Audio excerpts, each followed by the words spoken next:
here. We are reviewing the Real Housewives of Potomac season 4 episode number 2. Here Comes the Bride.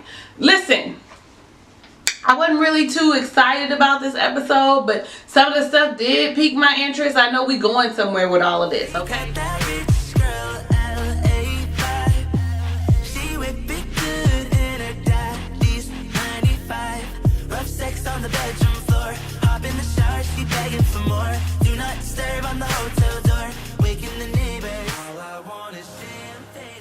So when the episode opens up, we see Gizelle and her good friend Cal. They are going to a workout class, a boot camp workout, because why? Gizelle wants to get fit and get her body tight and right, because Sherman is escorting her to Candice's wedding in a few days, and she wants everything to be all the way together. Honey, I understand wanting to be all the way together. And so as they're sitting there and they're conversing, she mentions that to Cal. Cal looks at her and is like, what? I thought we were done with him, pretty much is the vibe I was getting. And she was like, well, you know, anything worth having is worth working for. And so he came back and he professed his love, and you know, we've been going to counseling. And Cal is all like, so we went from I'm done with him to we going to counseling. I'm not sure how this is working out, but you can see he is not for it. He knows that as a Virgo woman, I'm telling you for a fact, though she seems cold and hard-shelled on the outside, like she does not care, like she's callous, honey, in the inside, she is being eaten alive when she goes through stuff. Like, we may not show it, but baby, when I tell you we be emotionally all discombobulated in the inside, we be discombobulated in the inside. Nevertheless, he actually expresses his, you know, disdain. He's like, I'm not for this. Why are you doing this? But whatever. So they go in and they work out. All right, cool. Well, honey, that whole mantra that Gizelle had given Cal earlier about anything worth having is worth working for, honey, flew out the window when Sherman's ass stood her up a few hours before the wedding. Like, what the fuck? What the entire fuck has happened here? Like, she is distraught. I mean, y'all didn't know she got some real emotions, but those right there was real tears. My heart is broke. Why are you doing this to me? What would possess you to do this to me? You're trying to hurt me intentionally. Like, everybody knows that he's coming with me, and now you embarrassing me. Not only that, you breaking my heart because I was excited. We were on a good track. We were on the road. We were going to counseling. My nigga. First off, I'm not really sure about how I felt about her and Sherman getting back together. So you see, like I said, we normally don't give nobody no second chances. When we done, we done. She said she is all the way done. Let's see how that fares out. I feel like Sherman went wrong because his excuse was he didn't want to be around those people. You know, certain people. That's what she told Robin on the phone. And that he may have a valid point, and he may not be ready to re-enter into this messy world of the Real Housewives of Potomac and their spouses and all the shenanigans and shit that goes along with it. He might not be ready for that, but he should not have committed to going to Candice's wedding knowing that the possibility of them being there, not even possibility, that they would be there was high. He should have told her, you know, I'm really working on us. I really want us to get together and to move further, you know, move forward in our relationship. But I'm not ready to confront those people. Specifically, probably Monique. So, I mean, nationally, he was embarrassed about getting head in the car in the parking lot, honey. Okay, listen, you was getting your rocks off. It is what it is. Like, don't be mad. Don't be upset about it. You and John, like, I don't know. Anyway, I think he went wrong there. He should have said something weeks ago when she asked him, instead of 3 hours or 2 hours or a few hours or however many hours it was before the wedding. Baby. So then we go and we see Candice, and she is at her final fitting for her wedding dress before the wedding, and she brings her mother, and she brings, I guess he's her stylist, a friend. I don't know who he was. I forgot what his name was or what his title was. Child, it wasn't important. Nonetheless, I don't like her dress. I don't like her dress. I feel like she's too small, and it swallows her. Like, it does not fit her appropriately, but that's just my opinion. What do you think about her dress? I think she should have had something more streamlined. At least at the top should have been a little more fitting. Per usual, Miss Dorothy is hypercritical. Your veil gotta be that long. You want your veil that long? Oh, it sure is long. Mama, be quiet. Shut up. I brought you here because I wanted you to see my dress, but you could have been like everybody else and waited until I had walked down the aisle, because I don't want to put up with this energy that you always come in for. Well, Candice decides I am going to take this time and talk about what our argument was the other day, her brother. And as she begins to say, I want to address it, her mother goes left. Like, her mother is really, she started saying that she was a narcissist and that she was a princess and the world revolved around her. And I thought to myself, no, Mom, that's you, because your behavior right now is so selfish, to the point where you don't even want to let your daughter finish her sentence, which was valid. Mom, I wanted to tell you now, before, instead of you walking into the wedding and you seeing my brother there. Don't you think this is better than that, than you walking in and being surprised? I was trying to think of your feelings and to soften the blow. I mean, that's valid as fuck to me. I don't know if it's valid to you, but it's valid to me. Everybody knows that her mother is a little nuts. And as a therapist, you know, they say if you're a therapist, you a little crazy yourself. And it's proven here with Miss Dorothy. I'm going to say this though. I'm glad that she didn't start crying, because I was going to turn the TV off and tell y'all, listen, I can't do no review. Candice cried too damn much. I mean, we all be crying. I'm going to cry. I be crying off commercials and shit. But girl, if you don't shut that shit up every episode. So I was really glad to see that she stood her ground with her mother. Like, all right, Candice, I see you, girl. Good, this isn't going anywhere. You don't hear me. I'm done with the conversation. And not a tear was shed. I was like, take a bow, do a curtsy, a round of applause for you, Miss Candice, because it's about damn time. So they show us snippets of everybody as they're getting ready for the wedding. You got Monique, who has her glam team. You got, of course, we saw Gizelle, and she was boo-hooing because why? That dumbass Sherman stood her up a few hours before the wedding. You see Karen asking Ray, what do I wear, this or that. You see Ashley saying, okay, how you gonna handle Ray? We haven't seen them in a while. You know, how is that interaction going to transpire? What do you think? You know, they're having those kind of conversations. And then you see Robin's ass putting laundry in the wash. She like, yeah, okay, don't take nothing, honey. That short haircut saves a bunch of time. Okay, anyway, so let's move forward. So here we are. It is the wedding day.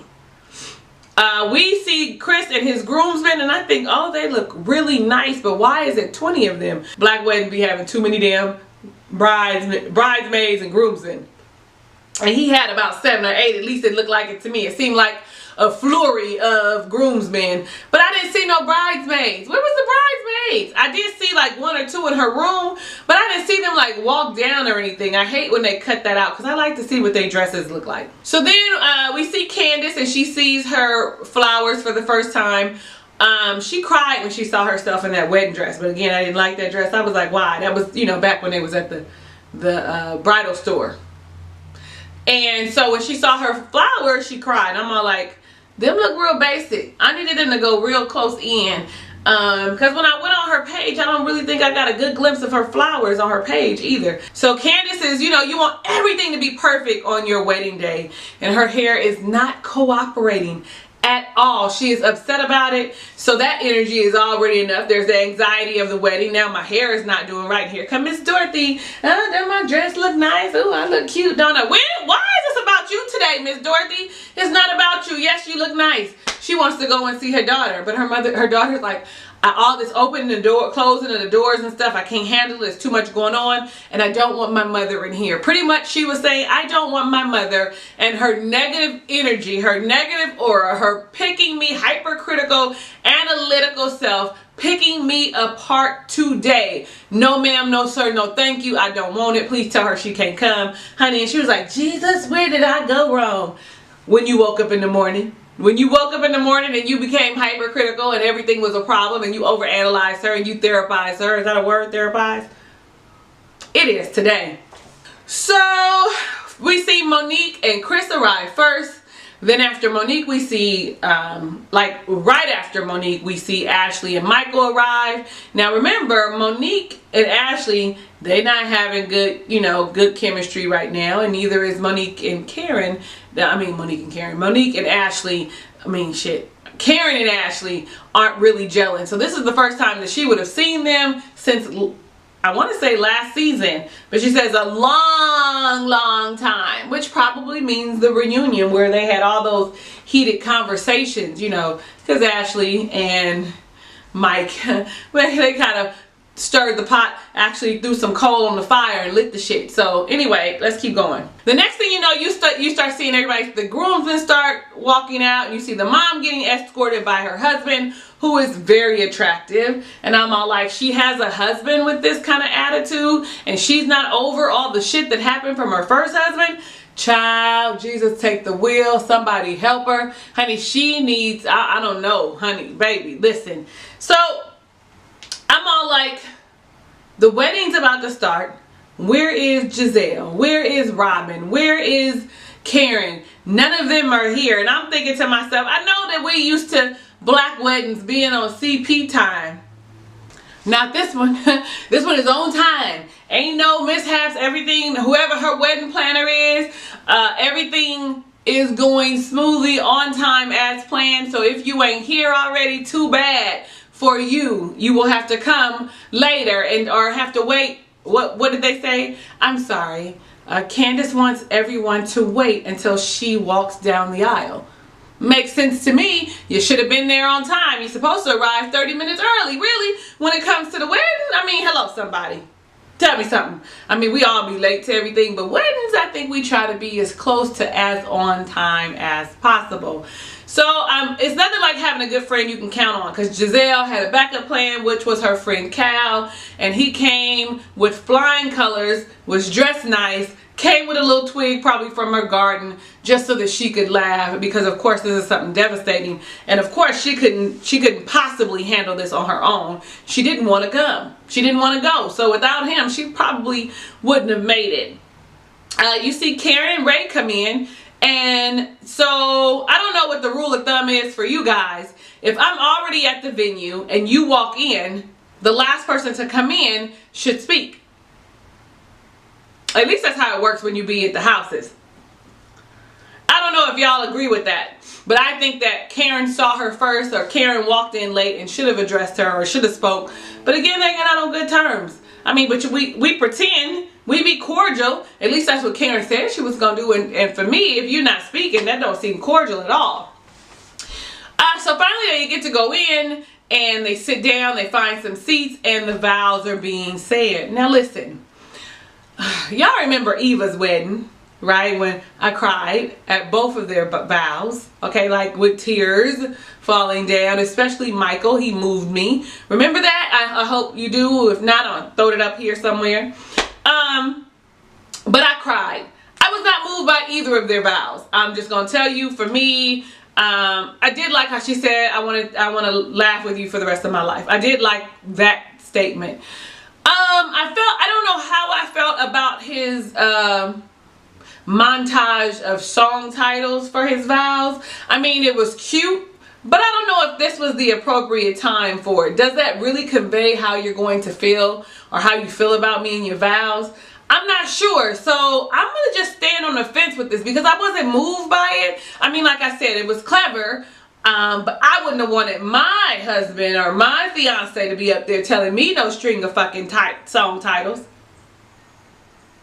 If you would, let me know down below in the comments if you think that I'm overreacting a bit here. It was clever for somebody else, but not for me. I wasn't moved. I need to be moved. I want to cry a little bit. And I guess she shared a tear more, so she laughed. So I guess that was all right. Oh, I didn't mention that I did love the fact that she incorporated her biological father, and then her stepfather met them halfway down, and then the mother stood up at the end so that they all could give her away at the same time. I did like that. I was very appreciative of that, because that, kind of appeased everybody, including her. She had a valid reason, but that mama probably was really wanting to walk her down the aisle now. Come on now. Anyway, I know what I did think though. I thought you spend all this money and you have a 15-minute wedding. Like, you spent all this money for the venue, because that wasn't a church. That was at the same venue as her reception. So you spent all this money for 15 minutes. Like, I think we've had this conversation before, and y'all know that if I ever get married again, that my plan is to have a destination wedding if you've never been married before, or get married in the living room with tacos and tequila. Like, seriously, let's save that money and buy another house. So the wedding is over, and then Juan and Robin show up after the wedding.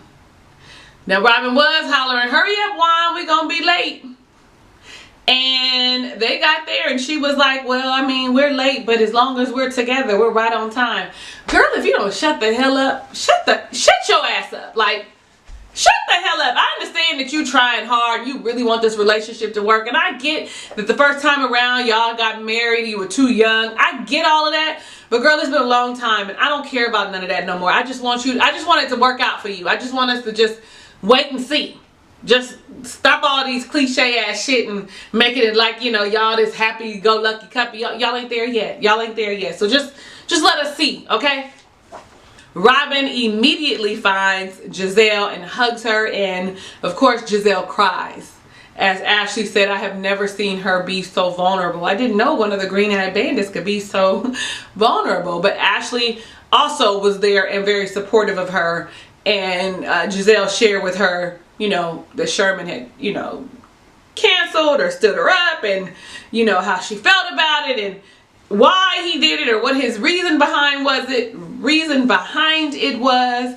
But when her friend Robin came up, you saw, you know, it was like a sigh of relief as somebody that I trust here now, you know, and just like a heavy, just, I don't know if y'all have ever had your heart broken. If you haven't, live a little longer, because it will get broken.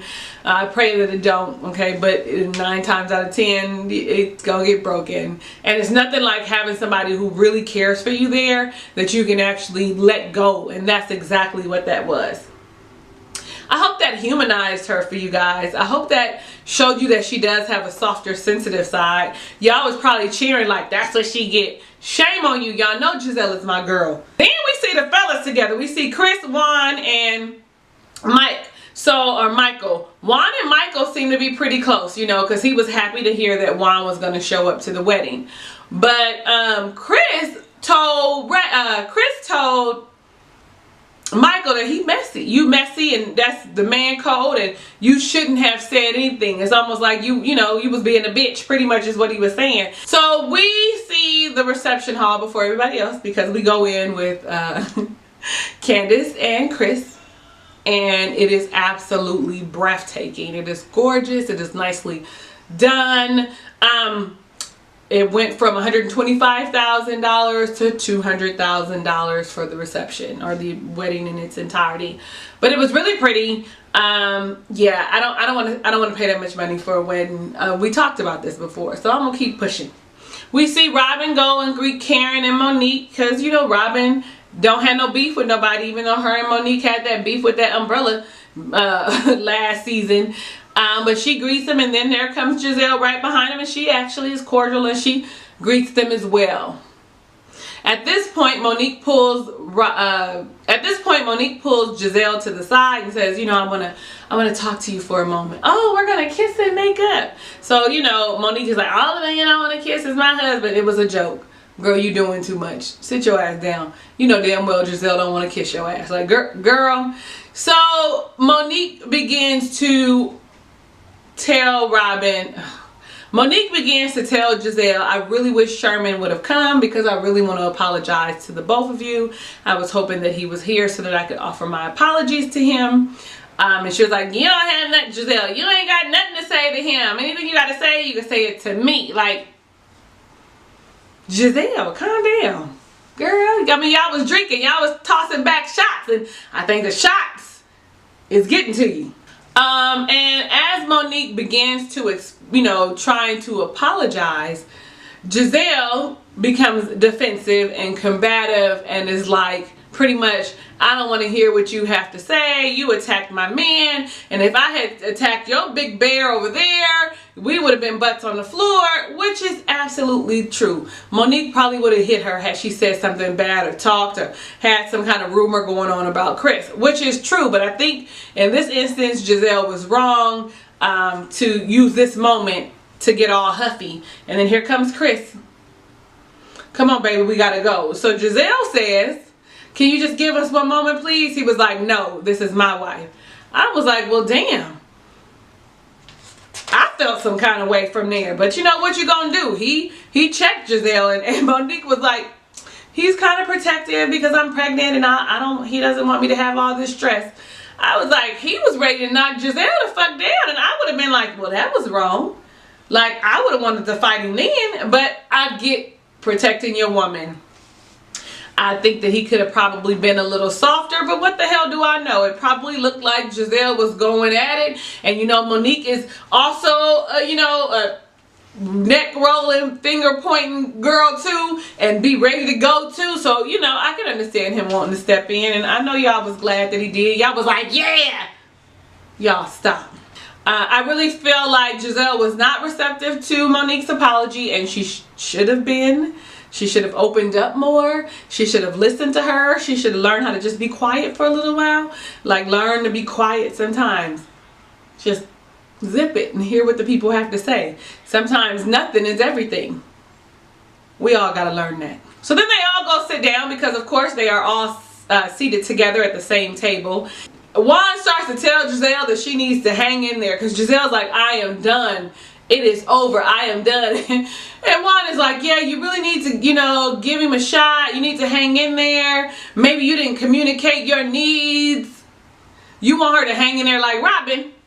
Have you lost your fucking mind? Nobody is about to be as foolish as Robin has been, especially because they don't have no ties. They ain't got no kids together, baby. They ain't never been married. So why would she put up with this kind of shit? Because this is a pattern. This is what you do. You just ghost us. You just be like, oh, this is appropriate.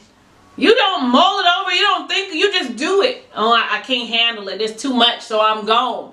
He's not considering her. He's being very selfish. He really must not want to be with her. Because like she said, anything worth having is worth working for. And he ain't working for it. So like I said earlier, you had Robin, Gizelle, Cal, and Ashley throwing shots back, honey. Fireball shots back to back to back to back.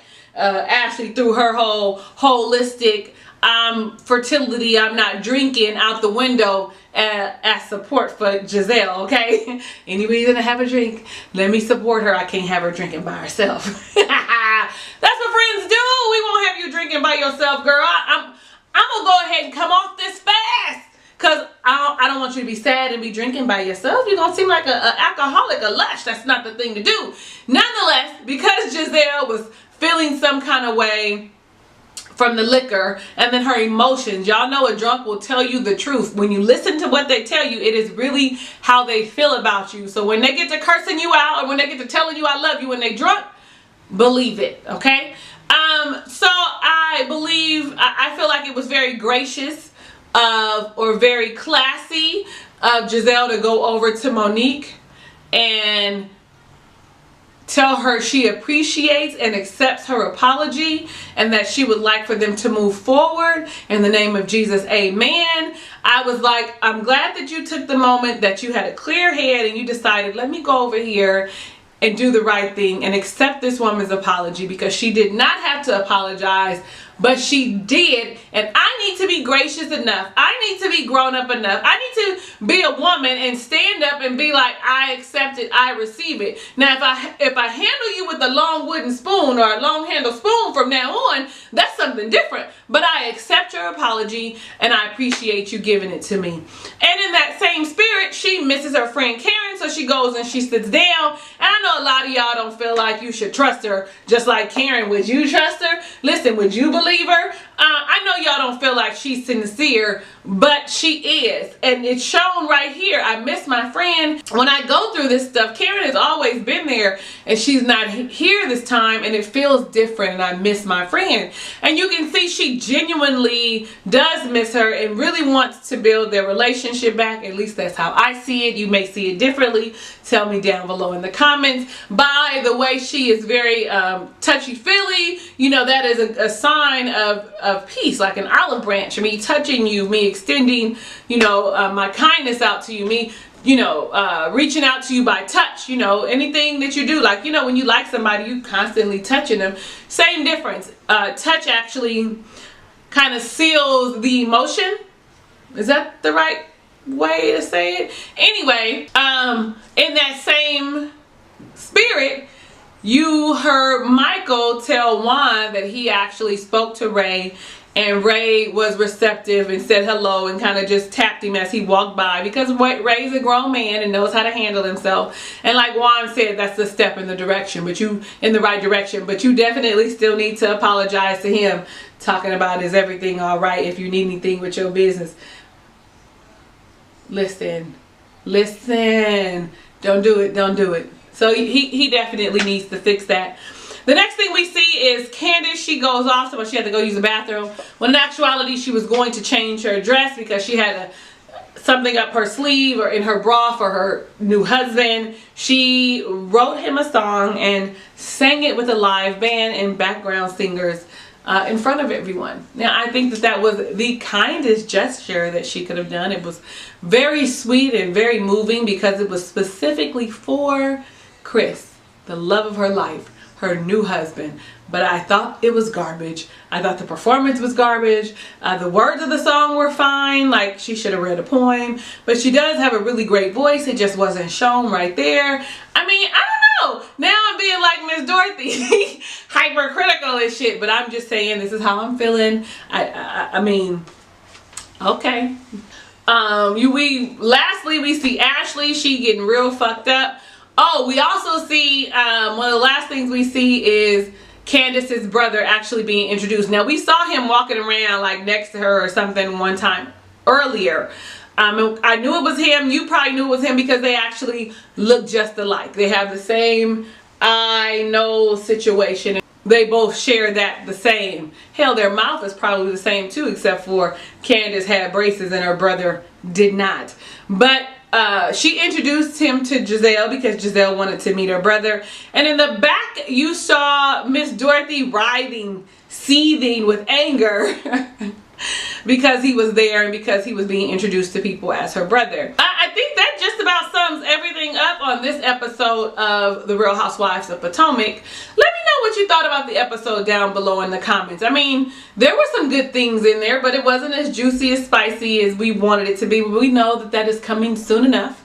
The longer we watch, the more juicier and messier it will get. All truths are revealed. So, you know, we're gonna hang in there, right? I am your girl, Talisa Rae. Thank you so much for watching my review of The Real Housewives of Potomac, Season 4, Episode number 2. Here comes the bride, all dressed in white. Never mind. Da, da, da, da, da. Why is it? Anyway, let me know what you thought about this episode. If it's your first time visiting my channel, go ahead and click the red subscribe button and become a ray of sunshine. Also, click the notification bell so you can be alerted when I upload a video. That covers it. Hugs and kisses and lots of love. I'll catch you on the next video.